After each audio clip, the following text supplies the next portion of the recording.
Voyager seul, c'est déjà un sacré challenge, n'est-ce pas? Mais alors quand on choisit de vivre chez l'habitant, et encore plus quand on est une femme, je sais que ça peut faire peur. Moi-même, j'ai commencé à voyager en solo en louant des Airbnb, par exemple. Mais depuis récemment, je vis chez l'habitant, parfois plusieurs semaines, parfois plusieurs mois, et j'adore ça. Au début, c'était clairement pour des raisons financières, parce que vivre chez l'habitant, c'est faire des économies considérables. Mais j'ai découvert bien plus. J'ai fait des rencontres incroyables, j'ai vécu de sacrées galères et je vais vous en parler, mais ça a vraiment changé ma façon de voyager. Je suis une toute autre voyageuse aujourd'hui. Dans cette vidéo, je vous parle de mes expériences, de conseils et de petits tips pour éviter les mauvaises surprises. Mes 3 derniers voyages en solo, je les ai vécus chez l'habitant. Je suis vraiment devenue accro à la vie chez l'habitant, clairement, et vous allez comprendre pourquoi. Donc, le premier auquel je pense, c'est Athènes. Et là, pour le coup, en fait, j'avais pris, vous savez, sur Airbnb, il y a la possibilité de prendre un logement en entier ou une chambre chez l'hôte. Et là, j'avais pris une chambre chez l'hôte. Et franchement, ça s'est retrouvé être une expérience de dingue en fait. On est devenus un peu comme des colocs improvisés. La femme qui m'a hébergée était à peine plus âgée que moi. Et du coup, c'était hyper chill, hyper fun. Voilà, on était comme des colocs. Ensuite, j'ai passé 3 mois à Tübingen en Allemagne. Alors, j'étais pas censée y passer 3 mois et finalement, en fait, j'ai fait qu'étendre mon séjour là-bas. Et pourtant, là, j'ai eu une sacrée galère puisque je me suis retrouvée à dormir dans un cellier à la Harry Potter. Non, mais clairement, j'avais une petite chambre sous les escaliers et ma table de chevet, c'était le sèche-linge. Ça, par contre, c'était une sacrée galère. Mais à côté de ça, en fait, je vivais avec, franchement, une maman hyper dynamique, ambitieuse, entrepreneuse. Elle était youtubeuse à succès. Et c'est elle qui m'a donné l'élan de lancer ma chaîne YouTube. Après, j'ai été passer 1 mois à côté d'Édimbourg, donc en Écosse, dans un petit village à 1 heure d'Édimbourg. Et donc je me suis retrouvée chez des nobles. Alors je ne savais pas qu'ils étaient nobles avant d'y être, mais c'était incroyable en fait. J'ai découvert des personnes incroyables, j'ai découvert un nouveau monde et une nouvelle passion. Puisque ma mission là-bas, c'était de ramasser le crottin de cheval et j'ai adoré. Je disais que c'était mon sport et ma méditation du matin. Je me suis découverte là-bas. Donc comment j'ai trouvé ces hôtes? Il y a plusieurs plateformes. Moi je vais vous parler de celles que j'utilise. Donc je vous parlais de Airbnb, bien sûr, connu et reconnu. Mais vous pouvez prendre l'option vivre chez l'hôte. C'est toujours moins cher que le logement entier. Donc c'est toujours plus économique, ça peut être ça. Et sinon l'autre plateforme que j'ai utilisée, justement pour Tübingen et pour l'Écosse, dont je vous parlais, c'est Workaway.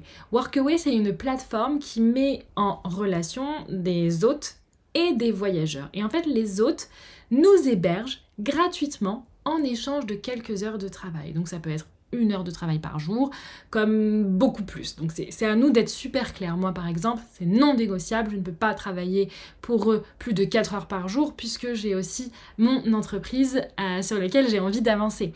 Donc après voilà, tout ça, ça se négocie, mais je vous en parle tout à l'heure. Mais en tout cas voilà, vous êtes logé, nourri, blanchi gratuitement en échange de quelques heures de travail par jour. Et ça peut être tout. Par exemple, moi à Tübingen en Allemagne, c'était plutôt en fait, m'occuper du ménage. Faire en sorte que la maison soit rangée, clean. En plus, elle avait 3 jeunes enfants, donc c'était le bordel. Et donc mon taf, voilà, c'était de faire en sorte que tout soit clean, tout le temps.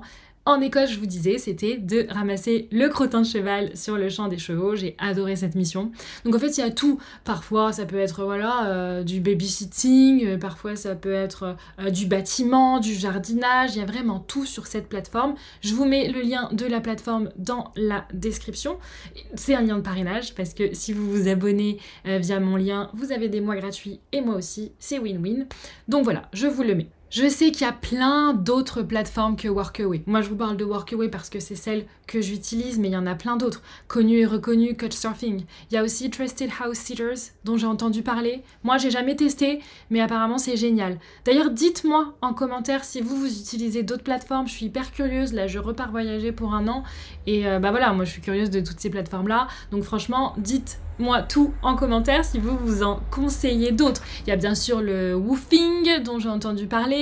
Bon bref, voilà, dites-nous en commentaire ce que vous utilisez. Il y a plein d'avantages à vivre chez l'habitant. Je vous disais en intro, et je vais commencer par ça parce que clairement, on fait des économies quand on vit chez l'habitant. Par exemple, en Allemagne, pour 3 mois, j'ai dépensé 2000 €, billets inclus. En Écosse, 500 € pour 1 mois. Imbattable. Donc oui, on fait vraiment des économies à vivre chez l'habitant. Mais il n'y a pas que ça en fait. Moi j'ai fait des rencontres incroyables, des rencontres qui élèvent en fait. Je ne serais pas celle que je suis si j'avais pas rencontré les personnes qui m'ont accueillie. J'ai vraiment changé, grandi, je me suis transformée grâce à eux. Et vivre chez l'habitant, ça casse des habitudes en fait, ça casse des croyances, ça ouvre l'esprit. Je vous raconte une anecdote ridicule.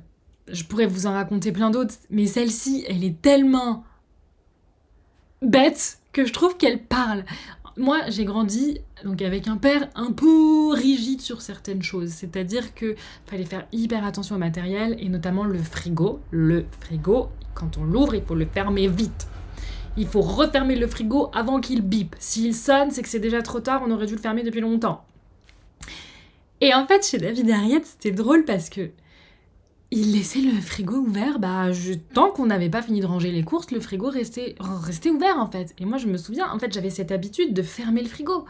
Donc dès qu'il sonnait, moi c'était déjà trop tard, donc en fait on rangeait les courses et je fermais le frigo, c'était là, mais pourquoi tu fermes le frigo, on n'a pas fini? Ah, ok. Enfin voilà, c'est une anecdote ridicule, mais qui montre qu'en fait, vivre chez l'habitant, c'est apprendre de nouvelles façons de penser, de nouvelles façons, de nouveaux comportements, et ça nous ouvre l'esprit en fait. On a aussi de nouvelles habitudes, bien-être qui peuvent mieux nous correspondre, auxquelles on n'aurait pas pensé avant. Moi, j'aurais jamais pensé que j'allais adorer ramasser le crottin de cheval. Et en fait, aujourd'hui, je me dis en fait, je veux des chevaux plus tard, ça m'a vraiment fait kiffer. Donc vivre chez l'habitant, c'est faire des rencontres qui nous élèvent, ouvrir notre esprit, c'est découvrir de nouveaux comportements, de nouvelles habitudes qui peuvent nous faire kiffer. Et puis bien sûr, on crée des amitiés de dingue. Moi, David et Harriet, ils m'ont déjà proposé de venir passer un week-end chez eux. Bon, c'est des personnes âgées, c'est des retraités, mais... je les adore, maintenant ils font partie de ma vie, et oui, ils m'ont déjà dit, tu viens quand tu veux en week-end, on crée des amitiés de dingue, alors pas forcément avec tout le monde, mais même ceux avec qui j'ai pas gardé contact, ils ont marqué ma vie d'une certaine façon. Et bref, de toute façon, vivre chez l'habitant, voilà, on le sait, c'est pas être touriste, en fait on découvre le pays et la culture de l'intérieur, on vient pas en tant que simple touriste, on vient en tant qu'invité et ça nous permet de vraiment vivre le pays et la culture pleinement. Je suis sûre que vous voyez ce que je veux dire. J'espère vous avoir donné envie de tester, au moins tester, une aventure en solo chez l'habitant. Vous verrez, c'est transformateur. Mes conseils, déjà choisissez une plateforme sûre. Il y en a plein. Moi, je vous parlais de Workaway, mais je sais qu'il y a Couchsurfing qui est super. Trusted House Sitters, si je me trompe pas, pareil, ils sont géniaux. Je vais revérifier et vous les mettre dans la description. Mais voilà, il y a plein de plateformes. Renseignez-vous et ayez un profil clair et précis. Donc pour ça, il faut que vous-même, vous soyez clair sur ce que vous voulez et ce que vous ne voulez pas. Soyez clair sur vos non négociables. Je vous donnerai mon exemple tout à l'heure. Mais qu'est-ce que vous voulez et qu'est-ce que vous ne voulez pas? Soyez au clair avec ça. Et si vous ne l'êtes pas, c'est aussi un peu normal. Si vous n'avez jamais testé chez l'habitant, moi, c'est parce que j'ai vécu plusieurs fois chez l'habitant qu'en fait, je peaufine ce que je veux et ce que je veux pas. Moi, mes non négociables sont de plus en plus clairs. Là, il est clair que vous ne me verrez plus dans un cellier. Parce que maintenant, je demande, c'est comment l'endroit où je dors? Parce que je ne veux plus. Si je l'ai fait une fois, ok, non, plus jamais. Parce qu'à la fin, j'ai vu que j'avais des limites par rapport à ça. Donc, voilà, soyez au clair avec ce que vous voulez et ce que vous ne voulez pas, tout en sachant que voilà, si c'est un peu flou au début, c'est normal, c'est en expérimentant que vous allez peaufiner. Mais je vous poserai quand même des questions pour vous aider à être au clair dès maintenant, pour que vous puissiez être clair aussi sur votre profil. Une fois que vous rentrez en contact avec vos hôtes, osez poser des questions. Osez demander les choses. Combien de temps je vais travailler par jour? Pour moi, c'est hyper important parce que comme je développe aussi mes propres projets, j'ai besoin de temps pour mes propres projets. Donc parce que je sais qu'il y a beaucoup d'hôtes, donc voilà, je vous le dis, il y a beaucoup d'hôtes, c'est écrit 5 heures max, et en fait, on fait toute la journée. Pour moi, c'est pas d'accord. Pour moi, ça, c'est non négociable. J'ai besoin de savoir que je vais faire 4 heures max et c'est tout. Donc, osez poser les questions avant, ça évite les mauvaises surprises après. Soyez clairs. Regardez aussi les avis qu'il y a sur les autres. Moi, je sais que... Alors, je le dis et je me dis, putain, si tout le monde fait comme moi, les pauvres, parce que je ne prends pas d'autres où il n'y a pas d'avis. Donc effectivement, voilà, ils viennent de s'inscrire, si tout le monde raisonne comme moi, ils n'auront jamais d'avis. Mais c'est vrai que, voilà, ça me rassure de lire les avis. Moi, souvent, je choisis mes hôtes avec les avis, hein. Pas forcément avec la description, surtout avec les avis. Bien sûr que je lis la description, mais les avis comptent énormément pour moi. Donc lisez les avis, ça rassure et les avis parfois vous en disent plus que le profil en lui-même. Ça, c'est les conseils avant pour éviter les mauvaises surprises, mais bien entendu, j'ai aussi envie de vous donner ce conseil-là. Si vous arrivez dans un endroit qui ne vous convient pas, écoutez-vous. Écoutez-vous. Osez communiquer et osez partir si ça ne vous va pas. Vous n'êtes pas obligé de rester le temps que vous avez défini. Il n'y a pas de non. Vous vous sentez pas bien, vous partez. Alors, moi, ça m'est jamais arrivé de partir. Par contre, ça m'est arrivé de communiquer. Notamment en Allemagne, plusieurs fois, je suis allée voir mon hôtesse pour lui dire en fait, là, quand tu utilises le sèche-linge à ce moment-là, moi, ça me dérange. Est-ce qu'on peut trouver un compromis pour que je me sente bien? Donc voilà, un exemple. Oser communiquer. Et elle a fait pareil. Moi, j'aime bien allumer de l'encens. Et elle m'a dit, j'ai vu que tu avais allumé de l'encens. Est-ce que tu peux ne pas le faire parce que je trouve que ça sent trop fort, etc. Voilà, on communique. Osez, voilà. Écoutez-vous, communiquez et ne restez pas dans un endroit qui vous met mal à l'aise. Autorisez-vous à partir. Je vous donne mon exemple personnel. J'ai mis du temps, hein, comme je vous disais, à comprendre ce dont j'avais vraiment besoin, ce dont j'avais envie pour me sentir bien chez l'habitant, mais parce que j'ai expérimenté aujourd'hui, c'est de plus en plus clair et je sais ce dont j'ai besoin. J'ai besoin d'un espace pour poser mes affaires et être tranquille. J'ai besoin d'un espace où je me sens en sécurité, je sens que je peux avoir mon intimité. Je sais que c'est super important pour moi. Et je le sais parce que je ne l'ai pas eu quand j'étais en Allemagne. Donc parfois, c'est vivre l'inverse qui nous permet de voir ce dont on a vraiment besoin. Donc voilà, ça, je sais que j'ai besoin de ça. Je sais que j'ai besoin d'un équilibre entre moments partagés et moments seuls parce que je suis introvertie et sociable. Donc si je suis tout le temps toute seule, je suis malheureuse. Mais si je suis tout le temps avec des gens, je suis épuisée. Donc j'ai vraiment besoin d'un équilibre entre les deux. Et ça, je l'ai écrit clairement sur mon profil.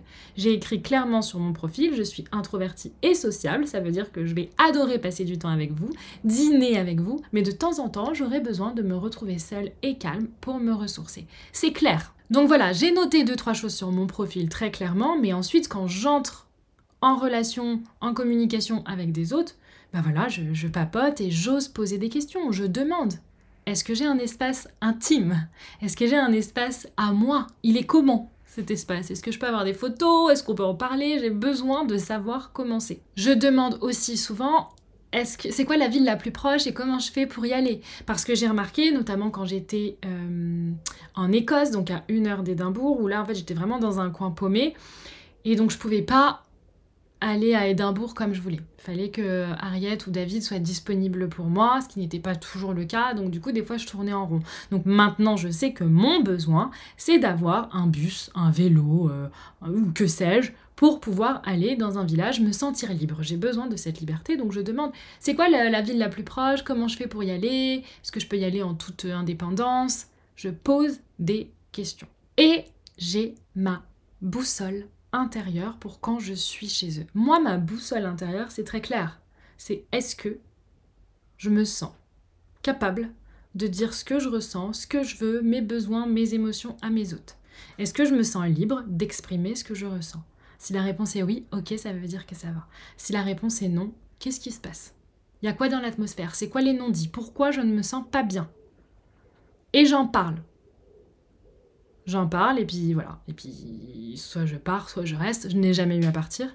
Mais voilà, j'en parle. La communication, je sais que c'est dur. Mais moi, je sais que voyager seule, justement, ça m'a permis de travailler ma façon d'exprimer mes besoins à l'autre, de poser mes limites et de me sentir mieux dans mes relations. Je sais que c'est un sujet pour beaucoup de personnes et c'est d'ailleurs pour ça que j'ai créé un accompagnement sur mesure pour aider les femmes qui voyagent en solo, et il y a un module sur la communication. Vous allez regarder si vous voulez, je vous mets le lien dans la description. Mais parlez-en. Autorisez-vous à parler. Et puis, de toute façon, comme je vous disais, vous allez apprendre et peaufiner en expérimentant.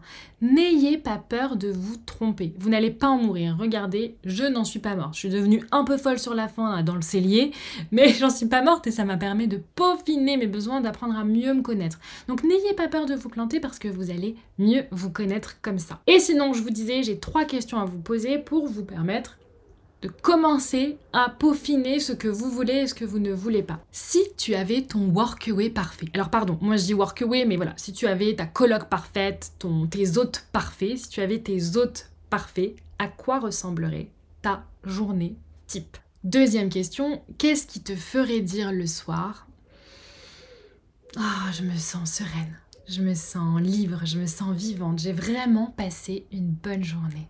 Qu'est-ce qui te ferait te coucher pleine de gratitude?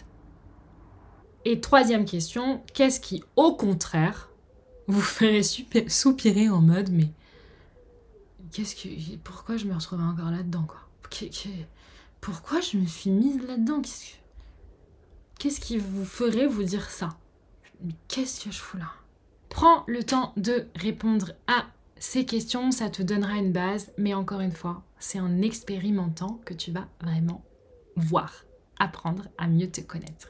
C'est tout pour cette vidéo. Si tu as des questions, n'hésite pas à me les poser en commentaire, ou si tu as des réponses à ces questions que tu as envie de me partager, ou comme je vous disais tout à l'heure, si vous avez des plateformes que vous avez envie de me conseiller, commentez s'il vous plaît. Moi je suis toujours trop contente de vous lire, c'est aussi pour ça que je suis sur YouTube, pour partager nos expériences ensemble. Mon lien de parrainage pour la plateforme Workaway est dans la description. Encore une fois, c'est win-win, on gagne des mois. Et si vous ne savez pas où aller en voyage solo, téléchargez mon workbook offert pour trouver la destination qui vous convient à vous. Pas une destination à la mode ou instagrammable, une destination qui va vous faire frétiller vous.